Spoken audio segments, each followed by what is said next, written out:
just want people to see me as a human being. Her notes represented years of real-time explanations of what was going on. The people who used to be close to Amber Heard appeared in court and testified against her. After listening to many people's testimonies, people started to realize that she had lied on so many fronts.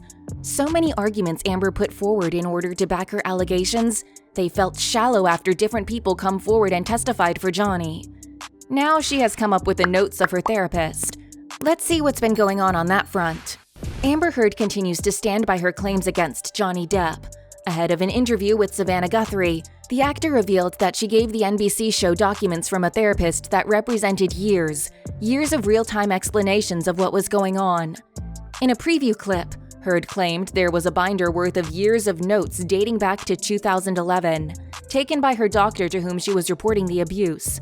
As per a New York Post report, in response to Heard's interview, a spokesperson for Depp told Dateline, "It's unfortunate that while Johnny is looking to move forward with his life, the defendant and her team are back to repeating, reimagining, and re-litigating matters that have already been decided by the court, and a verdict that was unanimously and unequivocally decided by the jury in Johnny's favor." Amber Heard said that she believes that notes taken by her doctor, in which she reported alleged abuse by Johnny Depp, would have made a difference in the jury's decision in her ex-husband's defamation case. The notes, though, were excluded from the 6-week trial. In the latest excerpt in her interview from NBC News' Savannah Guthrie, airing on Dateline on Friday, Heard said that her doctor's notes are a record of what she was talking about in real time, going back to the start of her relationship with Depp. Guthrie said that she reviewed the notes and they showed that as far back as 2012, Amber was talking about physical abuse. In January of that year, she told her therapist Depp hit her, threw her on the floor. 8 months after that, ripped her nightgown, threw her on bed, and in 2013, he threw her against a wall and threatened to kill her. Heard's lawyers also showed NBC News' text messages that were excluded from the trial, including one in which she wrote to her father, "He kicked me in front of everyone." That message had to do with a disputed incident in which Heard claimed Depp kicked her on a private plane flight. Heard's interview with Guthrie was her first post-trial interview, and NBC News has maximized the exposure for its exclusive, airing it in 2 parts on Today earlier this week, followed by the Hour of Dateline. The Dateline episode featured portions of Guthrie's interview that had already aired, but the Hour perhaps shed some light on why Heard agreed to do it, as it gave her another chance to tell her side of the story. But it was a version of events that the jury found unconvincing. That is why Guthrie went on to say, "They thought you were lying." To which Heard responded by saying, I'll put it this way.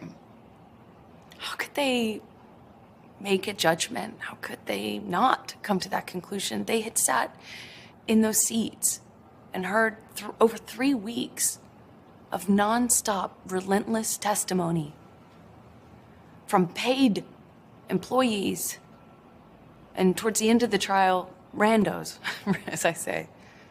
Okay, is she indirectly trying to say that Johnny paid the people who testified in his support? We'll leave that up to you guys to judge.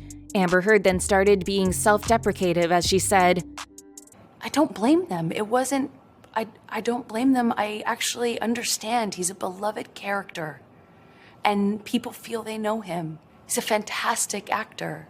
After listening to 3.5 weeks of testimony about how I was a non-credible person, not to believe a word that came out of my mouth. I'm a hysterical woman. I'm a crazy. I can't be trusted over and over again.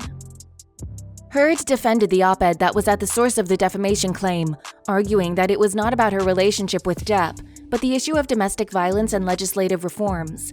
But asked by Guthrie why she would write something that would stir up the couple's relationship again, given their divorce settlement, Heard acknowledged that was a point that I wish was considered more seriously.